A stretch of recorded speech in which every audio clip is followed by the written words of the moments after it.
tiba-tiba di hati saya tuh kayak ada yang bicara. Kalau kamu tidak mengubah cara hidupmu, saya bunuh kamu. Aduh, saya kaget nih, suara siapa lagi gitu ya.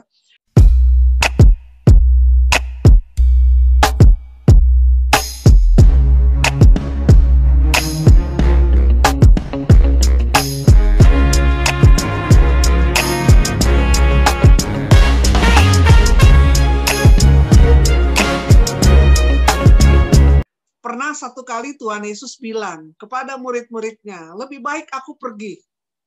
Jadi aku nggak berada di tubuh ini saja. Lebih baik aku pergi. Untuk apa Tuhan Yesus berkata, lebih baik aku pergi? Kita akan lihat ayatnya dari Yohanes 16 ayat 7. Namun benar yang kukatakan ini kepadamu adalah lebih berguna bagi kamu jika aku pergi. Sebab jikalau aku tidak pergi, penghibur itu tidak akan datang kepadamu. Tetapi jikalau aku pergi, aku akan mengutus dia kepadamu. Apa maksudnya? Maksudnya adalah kalau Tuhan Yesus tinggal di badannya yang fana itu, maka terjadi mujizat atau pemulihan atau kesembuhan ketika dia hadir. Makanya kalau dia kemana-mana dikerubungi banyak orang, semua mau minta kesembuhan atau pemulihan. Jadi terjadi ketika dia hadir di tempat itu saja. Ada beberapa sih memang yang di luar itu, tetapi kebanyakan di mana Yesus berada dengan tubuhnya sebagai manusia, disitulah terjadi mujizat. Maka Yesus bilang lebih baik, lebih berguna kalau aku pergi. Karena kalau Tuhan Yesus pergi, dia mengutus Roh Kudus. Mengutus Roh Kudus. Dan ketika orang yang menerima Roh Kudus dan dipimpin Roh Kudus, misalnya di dunia ini kan ada kurang lebih katanya 7 miliar manusia, kurang lebih. Di Indonesia aja hampir 270 juta. Nah, maka kalau kurang lebih 7 miliar ini, katanya yang Katolik dan Kristen itu kurang lebih sepertiga dari penduduk bumi ini. Tapi kita bilang aja, misal, contoh, 10 juta orang yang dipenuhi Roh Kudus, yang hidupnya rindu dipimpin oleh Roh Kudus, bukan dipimpin dirinya sendiri. Maka pada detik yang sama, di 10 juta tempat, misalnya ada yang di India, di Amerika, di Alaska, di Jakarta, di Papua, di Jepang, di Ambon, di Australia, di Singapura. Pada detik yang sama, Roh Kudus tuh bisa bekerja di semua titik ini. Mengalir melalui orang-orang yang dipenuhi Roh Kudus. Makanya Tuhan Yesus bilang, lebih baik aku pergi. Supaya Roh Kudus itu, Roh penolong itu datang. Karena memang sekarang itu adalah eranya Roh Kudus. Zaman penciptaan itu zaman Allah Bapa dalam sorga. Kita Allah Tritunggal. 3 tapi 1. Ya, Allah Tritunggal. Ya seperti segitiga deh. Ada yang sudutnya 90 derajat, ada yang sudutnya berapa ya? 60 derajat, 90 derajat, segitiga. Tapi sudut yang berbeda tetapi satu segitiga. Demikian juga penciptaan itu adalah awal-awal perjanjian lama. Itu era Bapa dalam sorga. Manusia jatuh dalam dosa. Maka Yesus Bapa berkata, karena begitu besar kasih Allah kepada dunia, sehingga ia mengutus Putra yang tunggal. Maka Yesuslah datang. Ketika Yesus naik ke sorga, Yesus mengutus Roh Kudus. Jadi sejak Yesus naik ke sorga, pencurahan Roh kemudian berapa puluh hari kemudian, maka sejak saat itu sampai Yesus datang kedua kalinya, ini adalah era Roh Kudus. Adalah era Roh Kudus. Dan Roh Kudus di sini dia adalah penghibur, adalah penolong, akan menuntun kita dalam segala kebenaran. Jadi ada Roh Kudus pada kita, jangan nganggurin. Selalu mintalah nasihat Roh Kudus. Baik di dalam pekerjaan, di dalam kesembuhan, di dalam pemulihan, di dalam keluarga. Minta pimpinan Roh Kudus di dalam segala perencanaan kita. Kita akan lihat lagi Yohanes 14 ayat 26. Tetapi penghibur, yaitu Roh Kudus, yang akan diutus oleh Bapa dalam namaku, dialah yang akan mengajarkan segala sesuatu kepadamu dan akan mengingatkan kamu akan semua yang telah kukatakan kepadamu. Jadi Roh Kudus itu yang akan mengajarkan segala sesuatu kepada kita. Maka sebelum baca firman, sebelum saya bawakan renungan, sebelum melakukan sesuatu, saya rindu minta nasihat dari Roh Kudus. Soalnya kalau kita baca firman, tanpa pimpinan Roh Kudus, maka mungkin cuma nyangkut di hati aja, tapi nggak tembus ke dalam roh. Demikian juga kalau saya bawa renungan.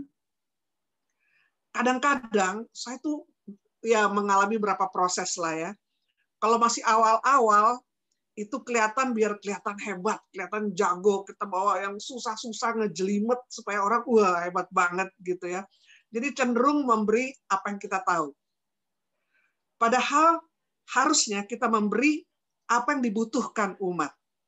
Dan nggak ada seorang pun yang tahu kebutuhan umat kecuali Tuhan. Karena itu biarlah kita minta, ini sebagai pewarta ya, minta pimpinan Allah Roh Kudus untuk membawa bukan hanya yang kita tahu, tapi apa yang dibutuhkan oleh umat. Kadang-kadang saya kepengen bawa yang canggih, tapi bukan itu yang dikehendaki Tuhan misalnya. Jadi ketika saya sedang bawakan, saya rasa seperti ditinggalkan Tuhan. Nggak ada urapan. Tapi kalau Tuhan suruh bawa, sesederhana apapun juga, tapi kalau memang disuruh dibawa itu sama Tuhan, kadang-kadang aduh Tuhan ini simpel banget, bawanya kurang canggih deh, kayak kepengen yang keren-keren gitu. Tapi Tuhan bilang bawa yang ini. Dan akhirnya saya nurut gitu. Karena kan sebagai pewarta kita cuma saluran daripada isi hati Tuhan. Maka ketika saya nurut terasa ada urapan. Demikian juga sebaliknya, kalau Tuhan mau suruh bawa canggih, kita bahas sederhana juga salah. Tapi biarlah kerinduan kita semua peka akan pimpinan Roh Kudus.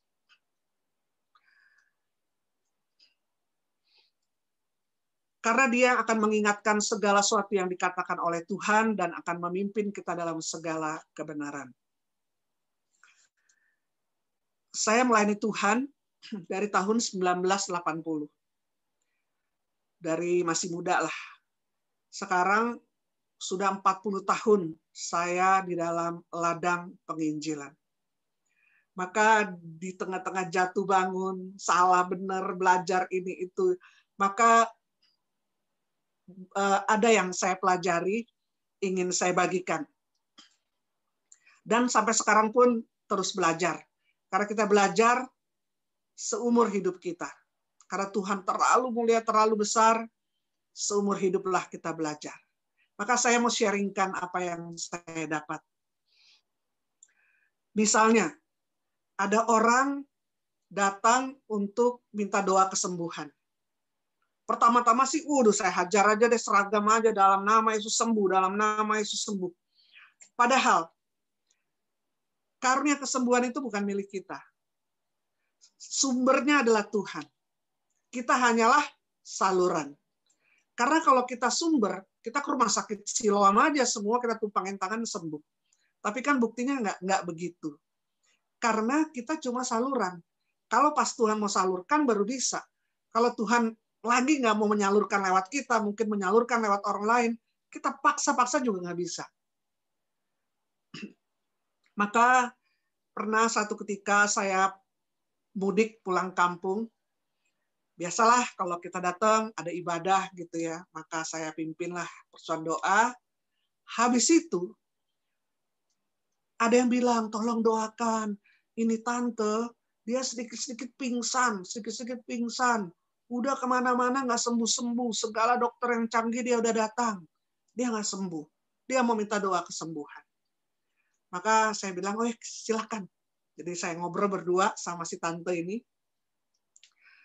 Sambil dia ngobrol cerita ke dokter ini, obat itu, saya berdoa kepada Tuhan.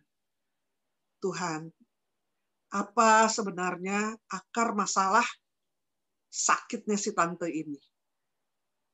Akarnya apa Tuhan? Mungkin dia sendiri pun nggak tahu. Kadang-kadang kalau yang kita gunting cuma rantingnya, nggak kita cabut akarnya, nanti tumbuh lagi. Maka ketika dia cerita, saya sambil minta pimpinan Roh Kudus, tiba-tiba Roh Kudus memberi kesan di hati saya. Jangan berdoa untuk kesembuhan. Percuma. Sebelum dia bereskan dendamnya. Aduh, saya kaget gitu ya. Akhirnya saya bilang kepada tante ini, maaf tante saya potong. Saya ingin tanya, karena sekalipun saya doa untuk tante, nggak bakal sembuh. Karena kalau tante masih punya dendam, mau didoakan dimanapun nggak sembuh. Firman Tuhan berkata bahwa tangan Tuhan tidak kurang panjang untuk menolong, telinganya tidak kurang tajam untuk mendengar. Yang merupakan pemisahan kita dengan Tuhan adalah dosa-dosa. Dan dendam adalah dosa. Menghambat kuasa kesembuhan Tuhan, menghambat berkat Tuhan. Kita lihat dulu ayatnya dari Matius 6, 14 dan 15. Matius 6, 14 dan 15. Karena jikalau kamu mengampuni kesalahan orang, Bapamu yang di sorga akan mengampuni kamu juga.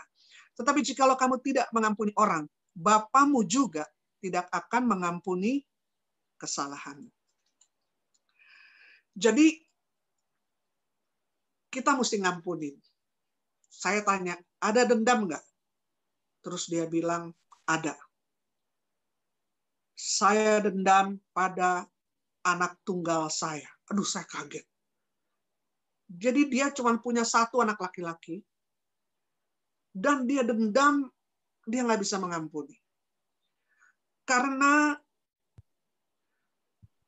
anaknya ini susah payah disekolahkan di Jakarta. Dan ada satu wanita yang kurang lebih 6 tahun lebih tua dari dia, mengejar-ngejar anaknya. Dia nggak setuju dengan wanita ini. Tapi anaknya ke Jakarta, lulus SMA, berapa tahun kemudian menikah diam-diam dengan wanita itu. Dia dengar kabar dari orang. Aduh, dia terpukul. Dia bilang, saya sangat dendam. Kenapa dia balas dengan begini? Menyakitkan hati saya. Saya berharap dia jadi seorang yang apa. Tapi kok baru lulus SMA, berapa tahun udah menikah dengan wanita yang dia nggak setuju. Akhirnya saya bilang, tante, mungkin kalau soal perasaan nanti tante nggak bisa ngampunin. Apalagi kalau udah tahunan, udah lebih dalam lukanya.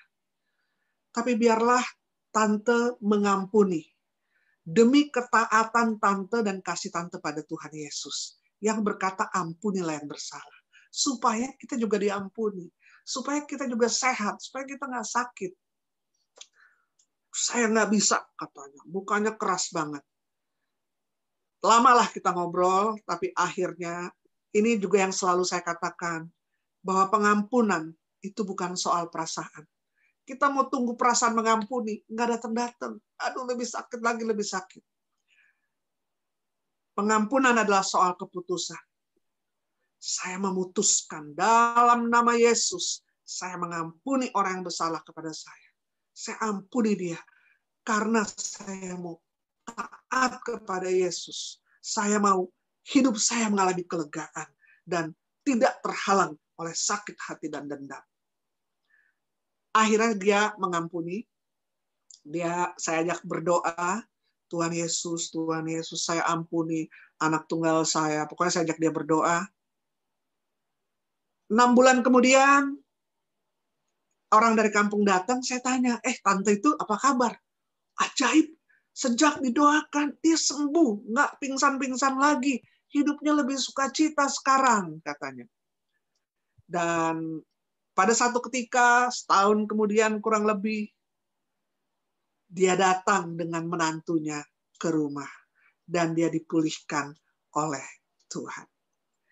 Maka kalau waktu itu saya cepat-cepat doakan, dalam nama Yesus sembuh, nggak minta pimpinan Roh Kudus, ya mungkin hamba Tuhan lain akan dipakai untuk membereskan dendamnya tante ini. Jadi kita mintalah pekakan Roh Kudus. Satu ketika juga saya sakit batuk. Batuk nih nggak sembuh-sembuh, udah segala obat, waduh, udah saya glek obat gitu yang nggak sembuh-sembuh. 6 bulan kali saya ke dokter, nggak sembuh. Dan biasanya, habis menyambut tubuh Kristus, saya tuh hening. Dan saya mau rindu Roh Kudus berbicara pada saya. Maka habis satu ekaristi, saya berdoa, Tuhan, tolong kasih tahu saya salahnya apa nih. Kok batuk nggak sembuh-sembuh? Apalagi kalau pewartaan terus kita batuk gimana? Saya harus gimana Tuhan? Terus saya hening. Tiba-tiba di hati saya tuh kayak ada yang bicara. Kalau kamu tidak mengubah cara hidupmu, saya bunuh kamu. Aduh, saya kaget nih, suara siapa lagi gitu ya. Tiba-tiba Tuhan ingatkan saya satu ayat. Kan Roh Kudus mengingatkan perkataannya Yesus. Diingatkan itu dari 1 Korintus 3 ayat 16 dan 17. 1 Korintus 3, 16, 17. Tidak tahukah kamu bahwa kamu adalah bait Allah dan bahwa Roh Allah diam di dalam kamu? Jika ada orang yang membinasakan bait Allah, maka Allah akan membinasakan dia. Sebab bait Allah adalah kudus dan bait Allah itu ialah kamu. Jadikan Roh Allah diam di dalam kita. Berarti kata firman Tuhan, kita adalah bait Allah karena Roh Allah diam di dalam kita. Jadi tubuh ini adalah bait Allah.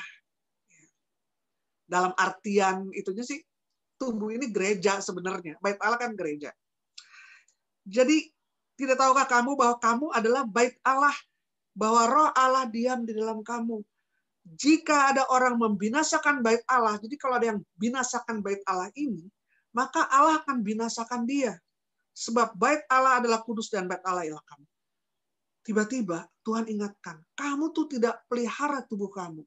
Kamu tidak menjaga tubuh kamu. Memang alasannya pelayanan. Saya sibuk pelayanan. Apalagi dulu pewarta masih dikit. Waduh, sehari kita bisa 3 kali. Pontang-panting. Bawa renungan, kadang keluar kota. Akhirnya makan tuh nggak benar. Makannya sembarangan, nggak bergizi. Memang saya makan seluruh selera Nusantara, yaitu Indomie. Indomie sih nggak apa-apa, enak. Tapi kalau selalu-selalu itu kan gimana gitu, buru-buru. Memang sih ada rasa cakalang, rendang, ada sotomi, segala. Cuman kan kita mesti campur kan 4 sehat, 5 sempurna. Mesti ada buah, ada sayur, ada daging, ada susunya, apa. Jadi Tuhan tegur, saya tuh maka pelihara bait Allah yaitu tubuh kamu ya saya bunuh aja. Aduh, saya kaget, saya bertobat waktu itu. Tuhan, ampuni saya makan nggak teratur, saya tidur nggak teratur, istirahat nggak teratur. Ampuni saya Tuhan. Maka saya mulai perbaiki cara makan saya, lifestyle saya, dan Tuhan sembuhkan saya. Juga saya diizinkan Tuhan pada tahun 2007 kena kanker. Kanker getah bening, payudara, sudah metastase ke 7 tempat. Katanya kanker stadium lanjut, kata dokter. Maka banyak nasihat orang, makan ini, minum ini, nggak boleh makan ini, nggak boleh makan itu, harus ini, harus, waduh banyak. Itu semua karena orang sayang sama kita. Semua nasehatin, ini aja, itu aja, ke dokter ini, ke dokter itu. Hiruk pikuk lah semua nasihat. Akhirnya saya mendiamkan diri di dalam keheningan. Suara Tuhan tuh lebih lebih bisa kita dengar. Kalau hiruk pikuk, aduh gimana gitu ya. Jadi biasa kalau udah hiruk pikuk gitu, suara di hati, di pikiran, di telinga, lebih baik kita hening, mendiamkan diri, dan saya minta bimbingan Roh Allah, Roh Kudus. Karena tubuh ini kan manajernya kita. Kitalah manajer bait Allah tubuh kita ini. Kalau kita tanpa minta pimpinan Roh Kudus, kita makan ini, makan itu, kesana, kesini, kesana. Ada juga yang suruh ke orang pinter lah. Walaupun pakai Alkitab juga itu orang pinter katanya. Bu, kesana deh Bu. Udah pakai doa Bapak kami, pakai Alkitab. Nanti kalau ibu sakitnya ada berapa? Misalnya ada 7 sakitnya Bu, bawa telur mentah dari rumah 7. Nanti di sana pakai doa Bapak kami, pakai apa? Telurnya matang sendiri Bu. Terus ibu makan, sembuh. Yang bilang koordinator PD lagi. Ya kan? Ada juga yang kemana-kemana. Saya bilang terima kasih. Tapi saya mau memakai dokter aja. Karena dokter itu kan kepandainya daripada Tuhan. Dan terutama saya mau pakai doa. Maka di dalam semua nasihat orang, saya minta pimpinan Roh Kudus. Dokter mana yang tepat, yang cocok. Obat mana, treatment mana, secara medis apa yang cocok untuk saya. Kan beda-beda setiap orang. Dan saya waktu itu bersyukur, waktu saya sakit parah, saya nggak punya uang untuk berobat dan nggak punya asuransi. Tadinya punya, saya berhenti, sakit. Saya mau masuk lagi asuransi, kata dokter nggak keburu, kamu udah meninggal kalau kamu nggak keburu. Jadi, dan saya tuh benar-benar untuk berobat tuh benar-benar mesti beriman dari mana dananya. Sehingga saya nggak boleh salah gitu.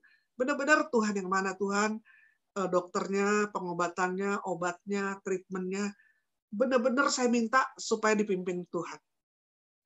Ada teman saya yang sakit sama-sama saya, dia orang kaya, dan mau cepat sembuh. Ke sini, wah kayaknya nggak sembuh. Ada kata orang, wah ini mesti ke Australia, dia ke Australia. Wah enggak, kayaknya mesti ke Amerika, dia ke Amerika. Oh enggak, mesti ke Cina, dia ke Cina. Pokoknya dia keliling dunia, obatnya ini belum kelar, udah ini belum kelar, udah itu, ini belum kelar, herbal. Waduh. Ya akhirnya dia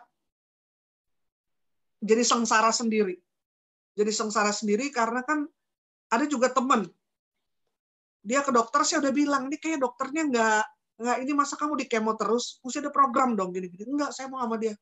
Aduh, itu benar-benar saya ngelihatnya.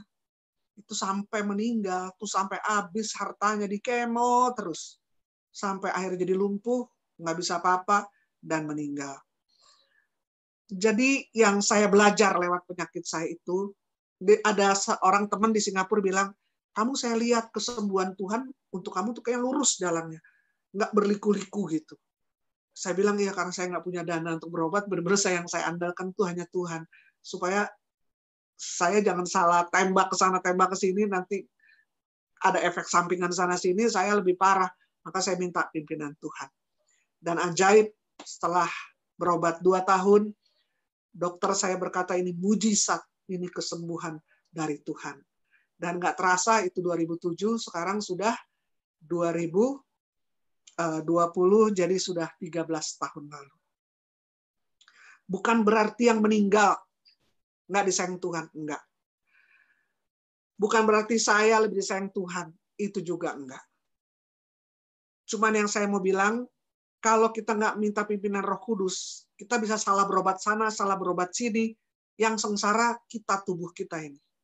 Dan kalau memang sudah waktunya dia berpulang, teman-teman saya udah banyak yang pulang sama-sama saya di kemo, itu karena apa? Karena Tuhan rindu mereka pulang ke rumah Tuhan. Dan juga rumahnya udah jadi di sorga. Rumah saya belum jadi, masih kirim bahan bangunan. Tugas mereka udah selesai. Tugas saya belum selesai. Salah satunya mesti Zoom saat ini malam untuk PDPKK Santa Helena, Karawaci. Untuk membuktikan bahwa kita punya Yesus yang bangkit hidup berkuasa sampai selama-lamanya. Dan dia tinggalkan pada kita roh penolong, roh penghibur, Roh Kudus yang menasehati kita di dalam hidup ini. Jadi ketika sakit itu tuh cara kesembuhan Tuhan tuh nggak seragam, beda-beda. Makanya kita mesti minta pimpinan Roh Kudus. Bacaan hari ini, orang lumpuh disembuhkan Tuhan karena dosanya diampuni. Tuhan bilang, dosamu diampuni, dia menjadi sembuh. Kadang-kadang kita harus bertobat. Dan juga ada yang Tuhan bilang, imanmu lah yang menyembuhkan engkau. Imanmu lah yang menyelamatkan. Bahkan ada yang sakit tuh karena roh jahat. Kita akan lihat Lukas 13 ayat 11. Lukas 13 ayat 11, di situ ada seorang perempuan yang telah 18 tahun dirasuk roh, sehingga ia sakit sampai bungkuk punggungnya, dan tidak dapat berdiri lagi dengan tegak. Jadi itu karena dirasuk roh, dan ketika Tuhan tengking, keluarkan rohnya, plak, dia langsung sembuh. Jadi kita minta hikmat Tuhan, pimpinan Roh Kudus untuk kesembuhan baik diri kita maupun sama pemulihan baik diri kita maupun sesama. Ada juga yang sakit, orang bilang dosa siapa? Dosa dia, dosa orang tuanya. Tuhan bilang enggak. Penyakitnya ini adalah untuk memuliakan Tuhan. Bahkan ada yang Tuhan biarkan tetap cacat, ya, misalnya seperti Nick Vujicic yang nggak punya dua tangan, nggak punya kaki, cuman kakinya sedikit gimana, tapi dia itu punya iman yang luar biasa. Maka dia menjadi motivator internasional. Bagaimana dia udah cacat begitu, tapi bisa tetap punya semangat hidup yang luar biasa, bahkan bisa memberi semangat pada banyak orang. Akhirnya si Nick ini, nanti bisa dilihat di Google ya, Nick Vujicic. Akhirnya dia berkeluarga, punya anak 2, bisa berenang, dia bikin mobilnya sendiri. Itu luar biasa. Diizinkan Tuhan bagi kemuliaan Tuhan. Ada juga yang seperti Paulus. Paulus katanya di kitab Galatia dia sakit mata, Paulus. Dan orang-orang banyak yang menafsirkan, kan Paulus bilang, ada duri dalam daging. Aku sudah 3 kali berseru kepada Tuhan untuk ini dicabut dari hidupku. Tapi Tuhan berkata, biarlah dalam kelemahan sempurnalah kekuatanku. Jadi Rasul Paulus dipakai Tuhan luar biasa barangkali supaya dia nggak sombong, diizinin ada duri tetap di tubuhnya supaya dia selalu rasa lemah dan bergantung kepada kekuatan Tuhan. Maka dia berkata, jika aku lemah, maka aku kuat. Karena bergantung pada kekuatan Tuhan. Sebaliknya, kalau kita rasa kita kuat dengan kekuatan sendiri, itu posisi kita paling lemah. Paling gampang bisa ditembak iblis. Karena kita bukan bergantung pada kekuatan Tuhan, tapi kekuatan sendiri. Ada juga proses kesembuhan yang instan. Ada juga yang proses. 10 orang kusta di depan Yesus nggak instan disembuhkan. Tapi Yesus berkata, lapor dirimu udah sembuh kepada para imam. Jadi yang bisa bilang sembuh tuh imam mesti keluarkan surat udah sembuh. Maka mereka lagi kusta menuju ke imam mau lapor sudah sembuh. Di tengah jalan Tuhan menyembuhkan 10-10-nya. Proses. Tapi sayangnya yang kembali cuma 1 orang. Yang 9 lupa kembali dan bersyukur kepada Tuhan. Maka yang 1 kembali Tuhan berkata, engkau juga memperoleh keselamatanmu selain kesembuhan. Ini waktunya udah habis lagi ya, saya lihat cuma 20-25 menit, ini udah 25 menit. Masih banyak lagi yang lain, tetapi poinnya adalah entah di dalam pemulihan penyakit, pemulihan keuangan, pemulihan keluarga, pemulihan pelayanan, pemulihan pekerjaan, kita jangan nganggurin Roh Kudus. Minta nasihat Roh Kudus. Jangan udah mentok baru minta nasihat. Tapi biarlah kita buat segala perencanaan bersama-sama dengan Roh Allah, Roh Kudus. Karena dialah anugerah Tuhan yang menyertai kita sampai akhir zaman. Bahkan sekarang adalah eranya Roh Kudus. Biarlah kita rindu, peganglah tanganku Roh Kudus. aku tak berani jalan sendiri. Sehingga kita bisa dipulihkan dan kita bisa berjalan dari satu kemenangan menuju kemenangan yang lain, dari satu kemuliaan menuju kemuliaan yang lain, sampai kita berjumpa dengan yang maha mulia dan duduk dalam perjamuan yang abadi bersama-sama dengan Yesus Kristus Tuhan kita. Amin.